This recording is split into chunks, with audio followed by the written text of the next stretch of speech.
Assalamualaikum. Welcome to my YouTube channel, The Creative Study. My name is Hamza and today our video topic is Lagrange's interpolation method. आज की video में हम देखेंगे Lagrange's interpolation method जो होता है वो किस लिए अप्लाई किया जाता है, इसका जनरल फार्मूला क्या होता है और इसके साथ ही हम Lagrange's interpolation method से रिलेट करती एक एग्जांपल देखेंगे जिसमें हम आपको बताएंगे कि कैलकुलेटर के थ्रू इसे कैसे सोल्व किया जाता है। सबसे पहले हम देखते हैं कि लैग्रेंज इंटरपोलेशन मेथड किस लिए अप्लाई किया जाता है। ये एक ऐसा मेथड होता है जो इक्वली स्पेस डाटा और अनइक्वली स्पेस डाटा दोनों के लिए अप्लाई किया जाता है। ये बहुत इजी लेकिन बहुत ही स्लो प्रोसेस होता है। इसके बाद हम देखेंगे कि इसका जो जनरल फार्मूला होता है वो क्या होता है। This formula is known as the Lagrange interpolation formula in which F of X is equal to Y. यहाँ पे वाई की जगह पे आप एफ ऑफ एक्स भी रिप्लेस कर सकते हैं। एफ ऑफ एक्स और वाई जो होते हैं वो एज अ डिपेंडेंट वेरिएबल होते हैं which is equal to X minus x nought X minus x two so on X minus X N Y nought over X note minus x one X note minus x two so on X note minus X of N. तो यहाँ पे मेरे पास जो x होता है वो as a independent variable होता है। x1 x2 सोन जितने भी x आएंगे और y नोट जो होगा ये एज अ इंटीजर वैल्यूज होती हैं जो कि हमें क्वेश्चन के अंदर गिवन होती हैं। Plus x minus x nought X minus x two so on x minus X N over x1 minus x nought x1 minus x two so on x1 minus X of N y1 plus so on चलता जाएगा formula. अब हम nth term लिखेंगे x minus x nought X minus x one X minus x two so on x minus X N minus one over X N minus x nought X minus x one X N minus x two so on X N minus X N minus one Y of N. इसको याद करने का सबसे आसान तरीका का ये है कि जब भी हम कोई क्वेश्चन स्टार्ट करते हैं तो उसमें हमारी स्टार्टिंग वैल्यू जो होती है वो हमारे पास एक्स नोट होती है। तो क्योंकि यहाँ पे हमने इस टर्म में देखेंगे तो यहाँ पे एक्स नोट यहाँ पे हमने निगलेक्ट कर दिया था जो हमने एक्स माइनस एक्स वन से स्टार्ट किया था फार्मूला लिखना। तो आगे वाली जो टर्म में हम जाएंगे तो वहाँ पे हम एक्स नोट से स्टार्ट करेंगे और एक टर्म को निगलेक्ट करेंगे। पहले हमने एक्स नोट को निगलेक्ट करना है, इसके बाद एक्स वन को निगलेक्ट करना है, उसके बाद एक्स टू को करेंगे, थ्री को करेंगे और लास्ट पे जाके हम एक्स एन को निगलेक्ट करेंगे। यहाँ पे एन माइनस वन मैंने लिखा हुआ है। इसके बाद जब हम ओवर में लिखते हैं तो जो हमने ऊपर टर्म निगलेक्ट की होती है, जैसे हमने एक्स नोट निगलेक्ट किया तो एक्स जब पे एक्स नोट रिप्लेस करके सारी टर्म्स को वैसे लिख देना है। यहाँ पे एक्स जब पे एक्स वन जो निगलेक्ट किया था तो यहाँ पे एक्स की जब पे एक्स वन पुट करके बाकी सारी टर्म्स को वैसे ही लिख देना है। तो यहाँ पे एक्स एन को हमने निगलेक्ट किया तो यहाँ पे x N minus x nought x N minus one so on इसी तरह चलता जाएगा। ये सब फार्मूले को याद करने का सबसे आसान वे है। इसके बाद हम लैग्रेंज इंटरपोलेशन से रिलेट करती एक एग्जांपल देखेंगे और कैलकुलेटर के वे से आपको बताएंगे क्वेश्चन को कैसे सोल्व किया जाता है उन कैलकुलेटर। एग्जांपल है हमारे पास use Lagrange interpolation formula to find the value of y when x is equal to 10, यानी कि हमें 10 के ऊपर वैल्यूज फाइंड करनी है y की if the values of x and y are given below. यहाँ पर मेरे पास एक्स और वाई की वैल्यूज गिवन है। एक्स इज इक्वल टू 5 है, एक्स इज इक्वल टू 6 है, 9 है और 11 है। यहाँ पे वाई इज इक्वल टू 12, 13, 14 और 16 है। सबसे पहले सोल्व करने के लिए मैं क्या करता हूँ कि X nought Y nought X one X two X three की वैल्यू फाइंड करता हूँ। तो जो मेरे पास फर्स्ट वाली वैल्यू होगी वो होगी एक्स नोट, सेकेंड वाली वैल्यू एक्स वन, थर्ड वाली वैल्यू एक्स टू और लास्ट वाली वैल्यू जो होगी वो एक्स थ्री होगी। सिमिलर हम वाई की भी वैल्यूज को नाम देंगे Y one Y nought Y one Y two and Y three. अब हम फार्मूला लिखेंगे जो फार्मूला हमने जनरल कंस्ट्रक्ट किया था। उसके बाद ये कितनी टर्म्स आई हमारे पास 1 2 3 और 4 आई, यानी कि एक्स नोट से लेकर एक्स थ्री तक आएगी तो 3 टाइम्स तक हम फार्मूले को लिखेंगे। तो ये फार्मूला लिखा मैंने, मुझे फार्मूला यहाँ से पता चला कि यहाँ पे वाई थ्री तक लास्ट टर्म थी तो इसलिए मैंने वाई थ्री तक जाना था। तो फर्स्ट में मैंने एक्स नोट को निगलेक्ट करना था, बाकी सारी टर्म्स को लिखना तो नीचे x note minus x one में से मतलब कि माइनस करना था x note minus x two में से और x note minus x three में से। सिमिलरली यहाँ पे मैंने वाई वन था तो इसलिए मैं यहाँ पे एक्स वन को निगलेक्ट करूँगा, यहाँ पे वाई टू था तो मैं एक्स टू को निगलेक्ट करूँगा, यहाँ पे मेरे पास वाई थ्री था तो एक्स थ्री को मैं निगलेक्ट करूँगा, बाकी सारी टर्म्स को वैसे ही। और जो टर्म मैं निगलेक्ट करता हूँ उसी में वही सब नीचे सबसे पहले लिखता हूँ, बाकी टर्म को उसमें से निगलेक्ट करता हूँ। तो ये टर्म कितनी लेनी है वो आपको क्वेश्चन के अंदर ये वैल्यूज बताएंगे कि आपने एक टर्म लेनी है, दो लेनी है, तीन लेनी है या चार टर्म तक आपने जाना है। फार्मूला लिखने के बाद मैंने इसके अंदर तमाम वैल्यूज़ को पुट कर दिया। सिंपल एक्स था, एक्स एज अ वेरिएबल था, उसको वैसे ही रहने दिया। x1 x2 x3 की वैल्यूज हमें क्वेश्चन के अंदर गिवन थी। तो x1 की वैल्यू थी मेरे पास 6, x2 की वैल्यू मेरे पास 9 थी, x3 की मेरे पास वैल्यू 11 थी और x0 की वैल्यू मेरे पास 5 थी 5। और x1 की वैल्यू यहाँ पे पुट की, x0 और x2 की वैल्यू पुट की, x0 और x3 की वैल्यू पुट की और यहाँ पे y0 की वैल्यू मेरे पास जो मैंने ऊपर फाइंड की थी वो था 12 वैल्यू, तो वो यहाँ पे पुट की। सिमिलर सारे फार्मूले के अंदर मैंने वैल्यूज़ को पुट किया। वैल्यूज़ को पुट करने के साथ ही मैंने देखा कि x वैसे ही साथ लिखता जाएंगे, पहले as a general question construct करेंगे। x वैसे ही 5 आ गया, x -9 आ गया, x -11। यहाँ पे मेरे पास जो है x1 को हमने निगलेक्ट किया, y1 की वैल्यू मेरे पास यहाँ पे 13 थी, वो मैंने 13 पुट किया। सो उन सारे फार्मूले के अंदर मैंने वैल्यूज़ को पुट किया। अब कैलकुलेटर के ऊपर आपको बताएंगे कि इसको सॉल्व डायरेक्ट कैसे किया जाता है। कैलकुलेटर के ऊपर सिंपल यहाँ पे बटन देखेंगे आप, तो ये डिवीजन का बटन होगा, इसको आपने प्रेस करना है। प्रेस करने के बाद आपने यहाँ पे इंटू था मेरे पास, इंटू लगाने के बाद आपके पास यहाँ पे एक्स था, तो यहाँ पे आपने अल्फा ऑफ एक्स पुट करना है। उसके बाद दरम्यान में माइनस था, माइनस पुट करने के बाद आपने यहाँ पे जो वैल्यूज़ है, जो ये वैल्यू थे, आपने इसकी वैल्यू की जगह पे पुट करने के बजाय आपने क्या करना है कि यहाँ पे अल्फ़ा दबाने के बाद आपने ए पुट कर देना है। इसके बाद bracket alpha of x minus, इसकी जगह पे आपने ए की जगह पे आप बी दोबारा से पुट करना है। इसके बाद अल्फ़ा ऑफ एक्स माइनस, इसके बाद आपने सी पुट करना है। क्योंकि यहाँ पे मेरे पास 3 टर्म्स तक था तो इस वजह से मैं सी तक पुट किया। अगर मुझे 4 टर्म चाहिए होती मैं डी तक पुट करता। इसके बाद नीचे आ जाते हैं। नीचे आने के बाद जो एक टर्म हम नीचे निगलेक्ट की होती है उसको मैं नाम दे देता हूँ नया, अल्फ़ा ऑफ डी का नाम दे देता हूँ, alpha of D minus alpha of.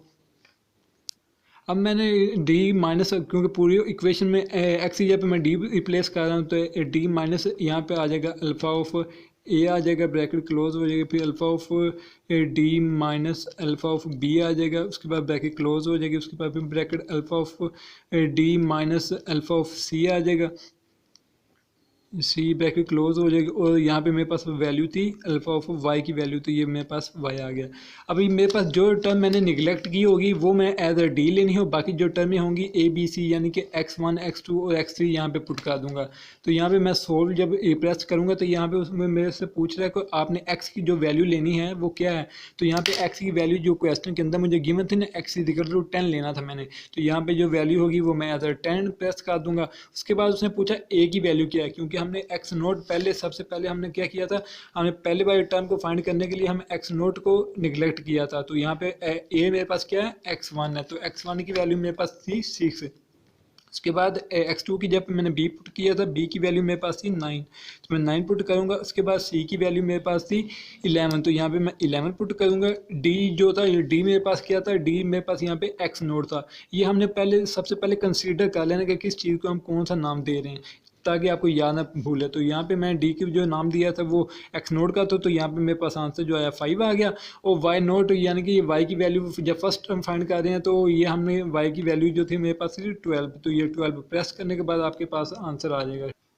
Values को पुट करने के बाद जो मेरे पास आंसर आया वो 2 आया, तो 2 को मैंने यहाँ पे पुट कर लिया। इसके बाद मैंने आगे वाली वैल्यूज़ को पुट करूँ, उसके बाद मैं देखूंगा कि आगे वाली जो टर्म थी उसको लिखते वक्त मैंने कौन सी x1 की वैल्यू निगलेक्ट की थी। तो यहाँ पे मैं सोल्व दबाऊंगा तो मेरे पास x की वैल्यू तो 10 ही हमेशा से रहेगी, लेकिन जो x a की वैल्यू तो वो यहाँ पे a की वैल्यू 6 की जगह पे मेरे पास 5 हो जाएगी, क्योंकि दूसरी टर्म में हमने x1 को निगलेक्ट करना था। तो ये 5 वैसे ही मेरे पास चेंज हो जाएगा, बाकी 9 और 11 वैसे ही रहेगा। और नीचे जो डिवाइड में थी ये d जो था वो x नोट को उस वक्त शो कर रहा था, लेकिन अब मेरे पास जो d है वो 6 को शो करेगा, क्योंकि यहाँ पे x1 का रोल प्ले कर रहा होगा। तो ये आंसर जो आएगा वो ये मेरे पास आ गया। और x की वैल्यू में अब क्योंकि सारी x की वैल्यू चेंज हुई है, जैसे x1 की वैल्यू चेंज हुई थी वैसे ही y1 की वैल्यू भी चेंज होगी। तो y1 की यहाँ पे मेरे पास वैल्यू होती है वो होती 13 वैल्यू, तो ये मैं पुट करूँगा तो मेरे पास जो आंसर आएगा वो आ जाएगा -4.333 आ जाएगा। इसके बाद देखेंगे कि थर्ड वाली टर्म को हमने मतलब x2 को निगलेक्ट करना था। x2 को निगलेक्ट करने के लिए दोबारा से सोल्व का बटन दबाएंगे। x की वैल्यू सेम रहेगी, x नोट की वैल्यू 5 थी वो भी रहेगी, लेकिन b की वैल्यू चेंज हो जाएगी, यहाँ पे आ जाएगा 6 आ जाएगा। और c की वैल्यू भी चेंज हो जाएगी, सेम रहेगी। और यहाँ पे d की वैल्यू जो फिर दोबारा से चेंज होगी, d की वैल्यू यहाँ पे मेरे पास थी 9, तो दोबारा से इसको y की वैल्यू भी मेरे पास चेंज होगी जो कि आ जाएगी 14 आ जाएगी। तो जब प्रेस इक्वल करूँगा तो जो मेरे पास आंसर आएगा वो आ जाएगा 11.6 1.667 आ जाएगा। इसके बाद फोर्थ वाली टर्म है तो वो दोबारा से सोल्व दबाऊंगा, एक्स की वैल्यू सेम रहेगी, ए की वैल्यू 5 रहेगी क्योंकि अब चेंज नहीं हो रही। उसके बाद बी की वैल्यू 6 है वो सेम रहेगी। सी की वैल्यू जो तो पहले यहाँ पे मेरे पास थी 11, अब यहाँ पे सी की वैल्यू मेरे पास आ गई 9 आ गई। तो डी की वैल्यू जहाँ यहाँ पे मेरे पास चेंज हो जाएगी, 9 की जगह पे 11 रिप्लेस हो जाएगी। और यहाँ पे वाई की वैल्यू मेरे पास 16 थी तो वो 16 आ जाएगी। तो जब इक्वल प्रेस करूँगा तो जो मेरे पास आंसर आएगा वो आएगा 5.333। जी फ्रेंड्स, ये मेरे पास आंसर है। अब इन आंसर को मैं सबको प्लस करके देखूंगा कि जो इक्वल आंसर आएगा वही मेरा आंसर होगा। ये मैंने कैलकुलेटर के ऊपर वैल्यूज पुट की, जो मेरे पास आंसर आए थे 2 प्लस माइनस 4.333 आंसर, प्लस 11.667 आया था, प्लस 5.33 आंसर आया था। तो ये सारी वैल्यूज को मैंने यहाँ पे पुट किया। पुट करने के बाद मैं जब इक्वल का साइन प्रेस करूँगा तो जो मेरे पास आंसर आएगा वो आएगा 14.6667 आ जाएगा। सबसे अहम चीज़ जो यहाँ पे करनी होती है वो आपने कैलकुलेटर के ऊपर पुटिंग करनी होगी। पुटिंग करने के लिए जब पहले वाले में एक्स नोड को निगलेक्ट कर लें, उसके बाद एक्स नोड की वैल्यू यहाँ पे पुट करें तो वो एक्स टू को निगलेक्ट कर दें। एक्स टू को निगलेक्ट करने के बाद बाकी जो टर्म बचेंगे वो यहाँ पे पुट करनी है, और उसके बाद एक्स थ्री को निगलेक्ट करना है, उसके बाद एक्स फोर को निगलेक्ट करना है। जी फ्रेंड्स, अगर आपको पुटिंग करने की फॉर एग्जांपल समझ नहीं आ रही तो आपने जो यहाँ पे वैल्यूज़ पुट की थी, यहाँ पे x की वैल्यू x माइनस ए था, x माइनस बी था, x माइनस सी था। तो यहाँ पे वैल्यूज़ ऊपर लिखी होंगी। a की वैल्यू आपने क्या लेनी है, b की वैल्यू क्या लेनी है, c की वैल्यू क्या लेनी है। यहाँ पे माइनस आपने नहीं लेना क्योंकि ये माइनस फार्मूले का था। तो यहाँ पे डायरेक्ट आप सोल्व का बटन दबाते ही x की वैल्यू आपने क्वेश्चन के अंदर 10 थी वो लेनी है, a की वैल्यू यहाँ पे आपको गिवन है 6 लेनी है वो ले सकते हैं, b की वैल्यू यहाँ पे आपको गिवन है 9 लेनी है तो 9 ले सकते हैं, c की वैल्यू आपने 11 लेनी है तो 11 लेनी है। और इसी तरीके से डी की वैल्यू जो नीचे है ये डी है, अगर डी कंसीडर करेंगे तो डी की वैल्यू यहाँ पे मेरे पास क्या है 5। तो ये 5 करने के बाद और यहाँ पे वाई जो मेरे पास नोट होगा उसका आंसर जो होगा वो मेरे पास 12 था तो वो पुट करेंगे तो आपके पास आंसर आ जाएगा। सिमिलर ऐसे यहाँ पे जो आपको मतलब कि गिवन वैल्यूज होंगी, सोल्व प्रेस करने के बाद एक्स आपने वैसे ही 10 लेना है। इसके बाद आपके मतलब कि ए की वैल्यू यहाँ पे चेंज होगी तो यहाँ पे आपने 5 लेना है। अब इसके बाद बी की वैल्यू 9 है सेम रहेगी, सी की वैल्यू आपके पास 11 है वो भी सेम रहेगी, लेकिन यहाँ पे डी की वैल्यू फिर दोबारा से चेंज हो जाएगी। डी की वैल्यू यहाँ पे 6 हो जाएगी और वाई की वैल्यू आपके पास 13 हो जाएगी। इस तरीके से आप सिंपल वे से पुटिंग करने के बाद किसी भी क्वेश्चन को सोल्व कर सकते हैं। तो इस वजह से आप किसी भी क्वेश्चन को आसानी सॉल्व कर सकते हैं। वीडियो अगर अच्छी लगी हो तो लाइक एंड कमेंट लाजमी कीजिएगा। दुआओं में याद रखिएगा। अल्लाह हाफिज़। को कैलकुलेटर के ऊपर सोल्व करने के लिए हम क्या करेंगे, सबसे पहले काउंट करेंगे हमारे पास कितने एक्स थे। तो ये मेरे पास 1 2 3 और 4 थे। तो मैं यहाँ पे कैलकुलेटर के ऊपर सोल्व करने के लिए ना पहले 4 कोई कांस्टेंट जनरल वैल्यूज़ लूँगा। तो यहाँ पे मेरे पास कैलकुलेटर के ऊपर देखूँगा तो मेरे पास जो कांस्टेंट वैल्यूज़ यहाँ पे होंगी ना, ये मेरे पास होंगी ए बी सी और डी ई एफ की फॉर्म में है। तो मैंने कोई सी 4 लेनी होती है तो मैं यहाँ से मैं ए ले लूँगा, बी ले लूँगा, सी ले लूँगा और डी ले लूँगा। ए ले लूँगा, बी ले लूँगा, सी ले लूँगा और डी ले लूँगा, क्योंकि फार्मूले में मेरे पास जब यूज़ होती हैं तो अबाव मेरे पास 3 ही वैल्यूज़ यूज़ होती हैं। एक x1 होती है, एक x2 होती है, एक x3 होती है और एक जो मेरे पास होती है वो हमेशा फिक्स होती है। सिमिलरली इसमें हम देखेंगे तो यहाँ पे x नोट है, x2 है, x3 है, तो मेरे पास एक फिक्स होगी जो कि डिवाइड में आ गई। तो इसलिए हम पहले वाली जो 3 है ना a b और c को, इसको अबाव लिखेंगे कैलकुलेटर के ऊपर और d को हम फिक्स कर देंगे नीचे वाले के लिए। ये d जो होगा यहाँ पे x नोट, जब इस वाले टर्म को सोल्व करेंगे तो ये x नोट का काम करेगा d। इस वाले टर्म को जब हम सोल्व करेंगे तो ये x1 का काम करेगा। इस वाले टर्म को जब हम सोल्व करेंगे तो x2 का काम करेगा। इस वाले टर्म को जब हम यूज़ करेंगे तो x3 का काम करेंगे। सबसे पहले हम देखते हैं कि इसके ऊपर पुट कैसे किया जाता है। तो पुट करने के लिए यहाँ पे ये डिवाइड का साइन है, इसको पुट करने के साथ ही आप लिखोगे bracket into alpha of x minus alpha of, यहाँ पे मेरे पास ए का साइन है तो ये प्लस कर दूँगी ब्रैकेट क्लोज। इसके साथ ही अल्फा ऑफ यहाँ पे एक्स का साइन बना होगा माइनस अल्फा ऑफ बी आ जाएगा, यहाँ पे ब्रैकेट क्लोज हो जाएगी। इसके साथ ही अल्फा ऑफ एक्स आ जाएगा मेरे पास माइनस अल्फा ऑफ सी आ जाएगा, यहाँ पे ब्रैकेट क्लोज करने के बाद डिवाइड में आ जाए। यहाँ पे मेरे पास ये देखे ना, जब मैंने डी जो था, जब मैं डी लूँगा तो जब ये एक्स लिया था तो एक्स सभी में एक्स की जब एक्स नोट आ गया था, यहाँ पे भी एक्स की जगह पे एक्स नोट आ गया था, यहाँ पे एक्स की जगह पे एक्स नोट आ गया था उस वक्त जब हमने एक्स नोट को फिक्स किया था। यहाँ पे जब हमने एक्स वन को फिक्स किया था तो एक्स की जगह पे एक्स वन आ गया था, यहाँ पे एक्स की जगह पे एक्स वन आ गया था, सेम टू सेम ऐसे ही। यहाँ पे हमने एक्स टू को फिक्स किया था, एक्स की जगह पे एक्स टू आ गया था, यहाँ पे एक्स की जगह पे एक्स टू आ गया, डिवाइड में ऐसे ही आता जाएगा। तो यहाँ पे भी एक्स की जगह पे हमें डी को, जैसे यहाँ पे हमने कहा था फिक्स करेंगे, तो यहाँ पे हम डी को फिक्स करेंगे तो अल्फा ऑफ यहाँ पे मेरे पास आ जाएगा D minus alpha of A, वैसे ही आ जाएगा, ब्रैकेट क्लोज है। इसके बाद alpha of D minus alpha of B, वैसे ही आ जाएगा। इसके बाद bracket alpha of C minus alpha of D, वैसे ही मेरे पास आ जाएगा। सॉरी, अल्फा ऑफ डी लिखना, alpha of D minus alpha of C, वैसे ही आ जाएगा मेरे पास, ब्रैकेट क्लोज। इसके साथ ही यहाँ पे मैं अल्फा ऑफ, यहाँ पे वाई का साइन था तो वाई का साइन प्रेस करूँगा। अब जैसे ही मैं ये सोल्व वाला बटन दबाऊंगा तो मेरे पास कहेगा कि अच्छा ये आपने एक्स की वैल्यू क्या रखनी है, क्योंकि यहाँ पे मेरे पास एक्स 10 था तो इसलिए यहाँ पे इसकी वैल्यू मैं रखूँगा 10 और यहाँ से इक्वल का साइन प्रेस कर दूँगा। जैसे मैंने इक्वल का साइन प्रेस किया तो अब उसने कहा कि ए की वैल्यू आपने क्या रखनी है भाई। तो ए की वैल्यू फर्स्ट ऑफ जब हमने फार्मूला देखा तो सबसे पहले इसमें हमने क्या किया था, एक्स नोट को फिक्स कर लिया था, यानी कि एक्स नोट जो है इसको मैं नहीं देखूंगा, बाकी इसको देखूंगा। ये मेरे पास ए होगा, ये वैल्यू 6 आ गई। इसके बाद ये x2 की वैल्यू मेरे पास 9 आ गई, इक्वल प्रेस किया। इसके बाद c की वैल्यू मेरे पास 11 आ गई और d की वैल्यू जो कि हमने d एज अ फिक्स लिया था, तो फिक्स ये अभी मैंने क्या किया था, x नोट, और x नोट मेरे पास क्या था 5 था। अब y की वैल्यू यहाँ पे 12 है, तो जैसे ही मैं 12 पुट करूँगा तो मेरे पास जो आंसर आएगा वो 2 आ गया। तो ये देखें, इस सारी टर्म को सोल्व करने के बाद हमारे पास जो आंसर आया था वो 2 ही आया था। अब हम देखेंगे आगे वाली टर्म्स के लिए हम कैसे पुट करेंगे। तो दोबारा से यही जनरल इक्वेशन ऐसे ही रहने देना, आपने ख़राब नहीं करनी, दोबारा से सोल्व दबाना है। एक्स की वैल्यू हर वक्त सेम ही रहेगी, तो ये हमारे पास 10 ही रहेगा। तो ये 10 प्रेस करने के बाद मैं इक्वल प्रेस किया। अब हमारे पास ए क्या होगा, अब जैसे दूसरे वाली टर्म हम सोल्व करने शुरू करेंगे तो यहाँ पर मेरे पास जो x1 होगा वो एज अ कॉन्स्टेंट फिक्स हो जाएगा, सॉरी। तो ये फिक्स के लिए ये डी बनेगा, इसलिए हम x1 को नहीं पकड़ेंगे। अब इसी में हमने x1 को हमने छोड़ दिया, तो ये मेरे पास ए यहाँ से स्टार्ट होगा, तो ये मेरे पास क्या हो जाएगा 5 हो जाएगा। इसके बाद बी मेरे पास 9 ही है, सी मेरे पास 11 हो गया। इसके बाद डी की वैल्यू अभी मेरे पास जो फिक्स किया था वो मेरे पास 6 था, तो वो मैं 6 लगा दिया। इसी के साथ मैं नीचे देखूंगा तो वाई की वैल्यू मेरे पास क्या है 13, तो वो मैं 13 यहाँ पे लगा दूंगा।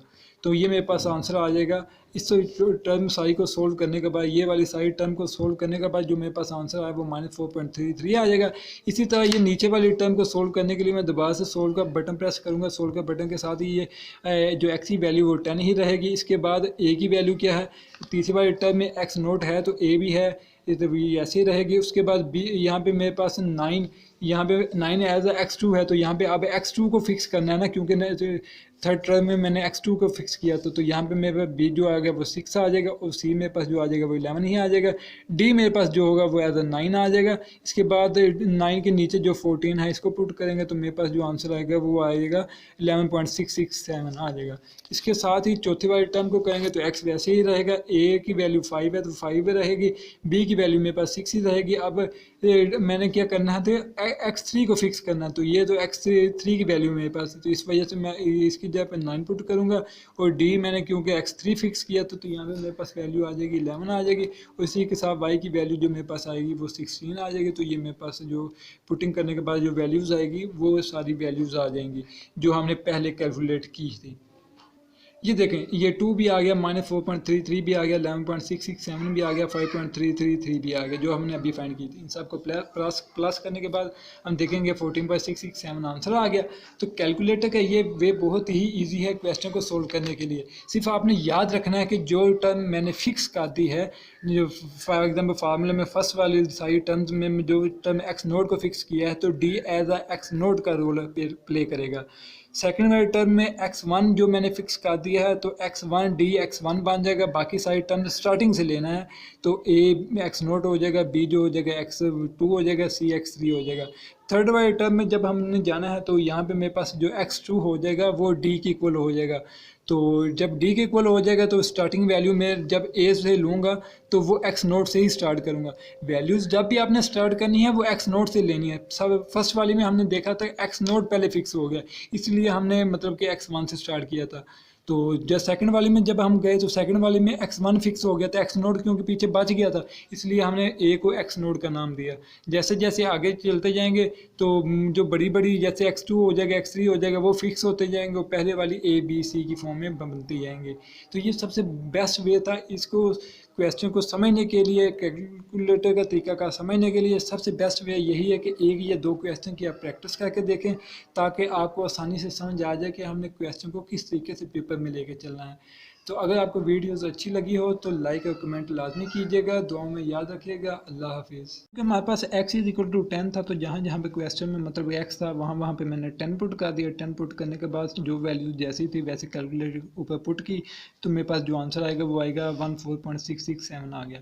तो इसको सोल्व करने एक आसान वे और है कि जो आपने पहले यहाँ पे देखे कि जो हमारे पास क्वेश्चन था, क्वेश्चन में हमारे पास x कितने थे, 1 2 3 4, यानी कि x0 to x3 तक ये 4x बनते हैं। तो मैं यहाँ पे जनरल इक्वेशन जो यहाँ पे पुट करने लगा तो वो मैं कैसे करूँगा, पहले डिवीजन का साइन था क्योंकि हमारे पास जो फार्मूला था वो डिवीजन की फॉर्म में था। इसके बाद इंटू एक्स आ जाएगा जो जनरल फॉर्म में था, माइनस इसकी जगह पे मैं ए पुट कर दूंगा, उसके बाद ब्रैकेट फिर अल्फा ऑफ एक्स माइनस उसके बाद बी पुट कर दूंगा, ब्रैकेट क्लोज, उसके बाद alpha of x minus c put कर दूंगा, alpha of c bracket close करने के बाद इसके बाद मैं नीचे आ जाऊंगा, ब्रैकेट को ओपन करने के बाद alpha of D minus alpha of A bracket close. असल में यहाँ पे एक्स की जगह पे मैं डी पुट कर रहा हूँ। जैसे हमने यहाँ पे क्वेश्चन किया था तो क्वेश्चन में हमने क्या किया था कि जो फार्मूले में ये था कि x माइनस x1 था, तो मेरे पास जो था x की जगह पे बाद में मैं x नोट पुट कर दिया था। यहाँ पे मैं क्या x की जगह पे मैं d पुट कर रहा हूँ।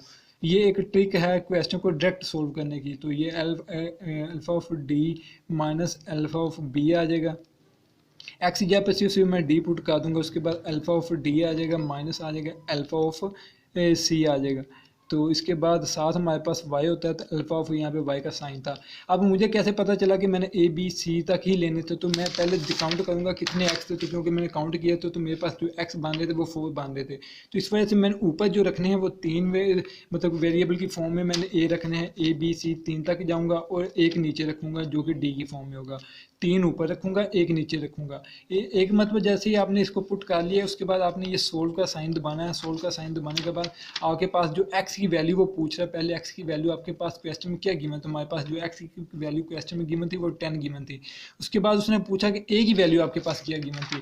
a की वैल्यू यहाँ पे आप देख लें कि यहाँ पे a की वैल्यू आपके पास ये x माइनस ये a है एज, तो आप या तो यहाँ से a की वैल्यू देख लें या आप ये देख लें कि यहाँ पे फर्स्ट वाली जो हमने मतलब फार्मूला लिखा था तो वहाँ पे हम x नोड को निगलेक्ट करते थे, तो यहाँ पे x नोड को निगलेक्ट करने के बाद a हमारे पास ये बनता है, तो इसके a की वैल्यू मेरे पास क्या आ जाएगी 6 आ जाएगी। उसके बाद b की वैल्यू यहाँ पे मेरे पास क्या आ जाएगी 9 आ जाएगी, तो वो मैं 9 पुट कर दूंगा, 9 पुट किया। उसके बाद सी की वैल्यू मेरे पास 11 ही आ जाएगी, और डी की वैल्यू डी एज हमारे पास जो हमने निगलेक्ट किया होता है वो होता है, तो वो हमारे पास क्या आ जाएगा 5 आ जाएगा, तो वो मैं 5 को यहाँ पे पुट करूँगा। और y की वैल्यू आपके पास जो y1 था वो y की वैल्यू थी 12, सॉरी y नोट जो था वो 12 था, तो जैसे ही आप पुट करोगे तो आपके पास जो आंसर आएगा वो 2 आ जाएगा।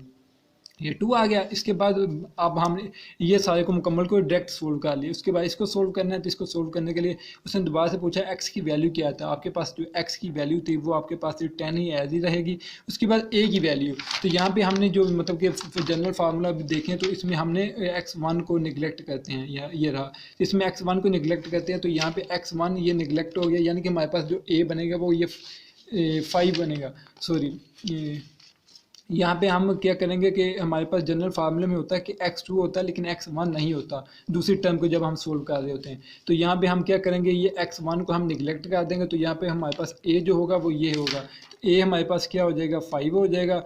b हमारे पास जो, क्योंकि हमने वो जो x मतलब कि 1 को निगलेक्ट किया तो वो 6 को नहीं लिखेंगे, 9 भी वैसे लिखा रहने देंगे, 11 भी वैसे लिखा रहने देंगे, और d हमारे पास जो निगलेक्ट होने वाली रकम होती है वो होती है, तो वो हमारे पास यहाँ पे होती है अभी 6। इसके बाद y1 मेरे पास जो था वो 13 था, तो जैसे ही इसको पुट करूँगा तो जो आपके पास आंसर आएगा वो आपके पास आंसर आएगा -4.3333 आ जाएगा। इसके बाद फिर दोबारा से मैं सोल्व का ऑप्शन दबाऊंगा, x की वैल्यू सेम ही रहेगी, a की वैल्यू आपके पास a, क्योंकि अब आपने निगलेक्ट करना है x2 को, तो आप ये टर्म निगलेक्ट करेंगे, a हमारे पास ये होगा 5 ही होगा, b आपके पास पहले वाला a, तो दूसरे वाला क्या हो गया आपके पास b हो गया, b आपके पास क्या हो गया 6 हो गया, और c आपके पास 11 ही रहेगा, क्योंकि आपने इस दफ़ा 9 को निगलेक्ट करना है, तो यहाँ पे मेरे पास आ जाएगा 9 आ जाएगा।